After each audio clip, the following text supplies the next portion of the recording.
Hello everyone, in this video I want to show you how to invoke your Lambda function on a timer or a interval. It's a very quick process to run through, so let me show you how it works. So say for example you have a Lambda function like this one, and this is the one that you want to invoke on some kind of interval.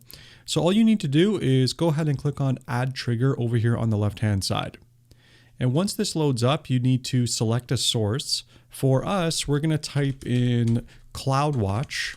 And you should see here under Eventbridge where it says CloudWatch Events. CloudWatch Events was the previous name. Now it's being branded as Eventbridge. You may just want to search for Eventbridge because they may just remove that in the future. But that's what you want to click on here. And then from there, you're going to see a pop-up that says, do you want to create a new rule or use an existing rule? Rules are just how we configure the timer or the interval that we want to invoke our function on. You can reuse one that already exists or create a new one from scratch, and that's what we're going to do in this video. So we're going to click on create a new rule here. Just give this a name, doesn't really matter, so rule. And then you have two different options under the rule type. The first one is for event pattern. This is more appropriate for if you want to hook into a particular type of event and invoke your Lambda function when that event occurs. But for us, we're just looking to do this on a periodic schedule. So at a particular moment of the day or at a particular interval, doesn't really matter.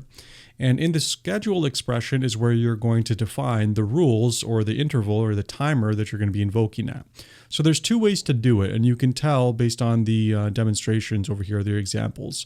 So you can do it using this rate notation. So rate 1 day, 1 minute, 1 hour, 1 week, whatever it may be. Or you can do it using a cron job-like notation over here.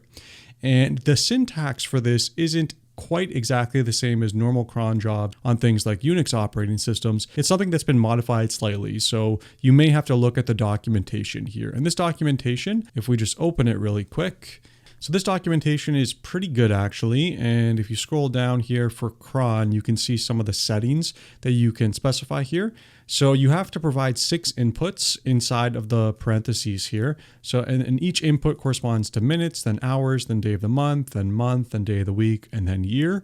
So you can read up on this documentation to understand a little bit about how it works. I did make kind of some cheat sheet for you here where you can see some examples. So again, it's minute, hour, day, month, day of the week, then year. Here's an example for doing it every minute. So it's cron, then just 1, and then 3 stars, then a question mark, then another star. And if you want to do like every day at midnight, it would be cron 00, star, question mark, star. So those are some examples, but you can kind of read into the documentation to figure out how to do this precisely for whatever interval you want to do. So let's just go back really quick. So let's say we wanted to do this at a rate of 1 minute. So every minute you wanted to invoke this function. So 1 minute, you just type in right in that, and then you go ahead and click on add, and that's all you have to do. You'll see now that there's a new trigger here, and you can click on the trigger. It'll bring you to the trigger section, which we're already in, so it didn't do anything. Then you can click on details here to see the details of the schedule expression and everything else. You can also delete this rule if you'd like by clicking on the little checkbox here and then going ahead and clicking on delete. Now, before we wrap things up, another common question that I get, and you can see this was now deleted, another common question I get is with regards to invoking at a particular moment of time. So say like 13:59 on Thursday. And that's useful if you have some kind of application that needs to wake up at a particular moment in time to do something, like check for something at that moment in time. This method isn't a good fit for that type of use case. If you want to wake up at a specific period of time and you don't want it to necessarily be recurring, what you may want to consider using is step functions. And more specifically, in your step function, there's something called a wait task. And you can tell your step function to wait until a particular moment in time before proceeding through your step function flow. I just wanted to include that because that's a common question I get, and I figured it may be helpful. That's it for this video. If you like this, please don't forget to like and subscribe, and I'll see you next time.